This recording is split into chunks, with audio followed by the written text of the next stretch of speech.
Bienvenue. Devant moi, j'ai le Motorola Moto Equans et je vais vous présenter le déballage ainsi qu'un rapide aperçu de l'appareil lui-même. Alors, je vais vous laisser découvrir ça tout de suite. C'est un appareil à moins de 100$, donc on est vraiment sur un téléphone ultra abordable. Donc, il n'y a pas grand-chose à dire sur l'appareil, pour être tout à fait honnête.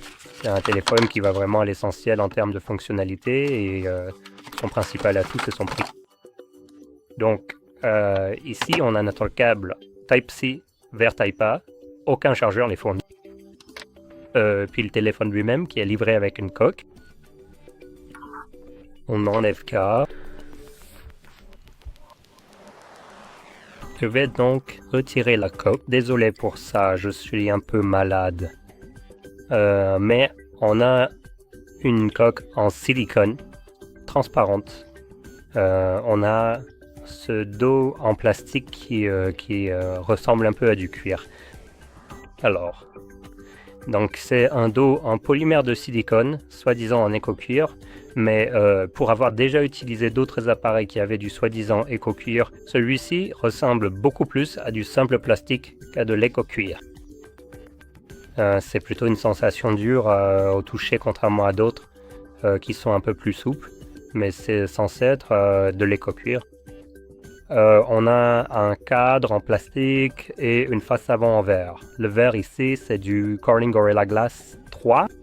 L'écran fait maintenant 6,67 pouces, 720 par 1604 pixels, LCD IPS avec un taux de rafraîchissement de 90 Hz, un ratio écran, score de 85% et une densité de pixels de 264. Évidemment, comme je l'ai dit, c'est un appareil d'entrée de gamme, mais il se distingue déjà par un point ici, le taux de rafraîchissement de 90 Hz. C'est un appareil à moins de 100$, je crois qu'il coûte environ 70$, et il propose déjà un taux de rafraîchissement élevé. C'est vraiment excellent. Il fonctionne avec une version personnalisée d'Android 14, donc c'est l'Android 14 Go Edition, et évidemment, certaines applications auront un aspect un peu différent de celui d'Android traditionnel, car elles sont conçues pour consommer moins de ressources étant donné que cet appareil ne dispose que de 2 Go de RAM. Alors il dispose, dans ce format relativement compact, d'une batterie de 5200 mAh qui peut être rechargée à 18 watts. Et pour continuer avec l'intérieur, on retrouve ici un processeur Helio G421 Extreme, ainsi que 64 Go de stockage avec 2 Go de RAM, mais vous pouvez étendre le stockage grâce à une carte microSD. Il n'existe également aucune autre version de cet appareil qui proposerait par exemple des capacités de stockage supérieures. Et nous avons un lecteur d'empreintes digitales intégré au bouton d'alimentation sur le côté, ainsi que les boutons de volume. En haut, on trouve une prise casque, ce qui est surprenant. Sur le côté gauche, nous avons le tiroir SIM, SD, et en bas, on retrouve le port de charge Type-C, la prise casque et le microphone. Et c'est à peu près tout. Maintenant, la dernière chose à mentionner concerne les appareils photo, et c'est probablement le point le plus faible du téléphone. En regardant la fiche technique, il s'agit d'un capteur grand angle de 32 mégapixels avec une ouverture de 2,2. Donc si je le retourne, ce serait celui-ci, juste en haut, et il y a une chose en dessous.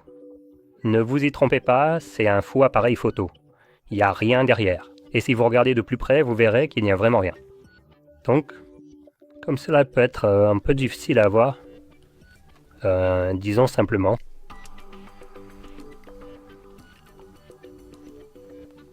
Et voilà. Oh, arrête de changer. Laissez-moi juste essayer de le mettre par écrit.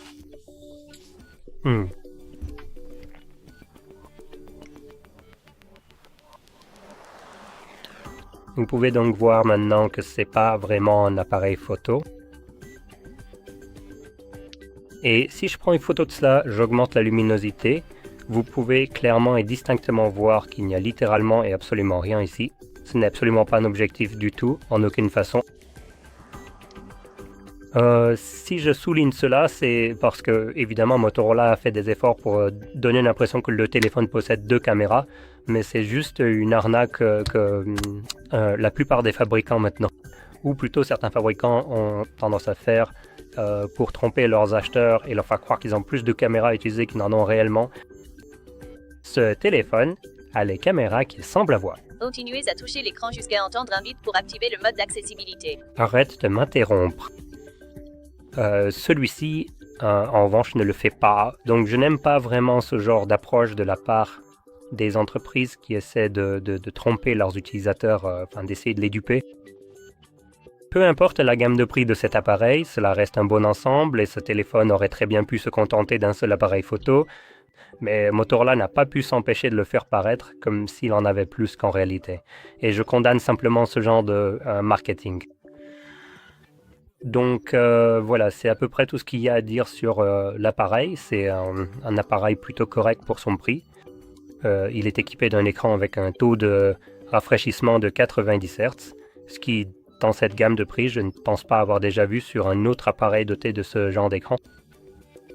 Il a une batterie tout à fait correcte et la vitesse de charge n'est pas si mauvaise non plus.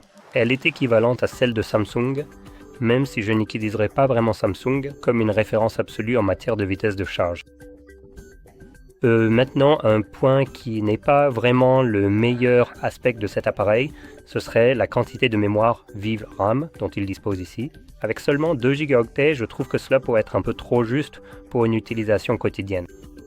Donc c'est vraiment du bas de gamme, et à cause de cette faible quantité de RAM, il fonctionne également sous Android 14 Go Edition pour adapter le système à des ressources aussi limitées, ce qui fait que de manière générale, si vous téléchargez des applications qui nécessitent un peu plus de ressources que d'habitude, vous le ressentirez. Et comme je l'ai dit, cela aurait été bien que cet appareil coûte peu être 10 $ de plus et inclut par exemple 4 Go de RAM.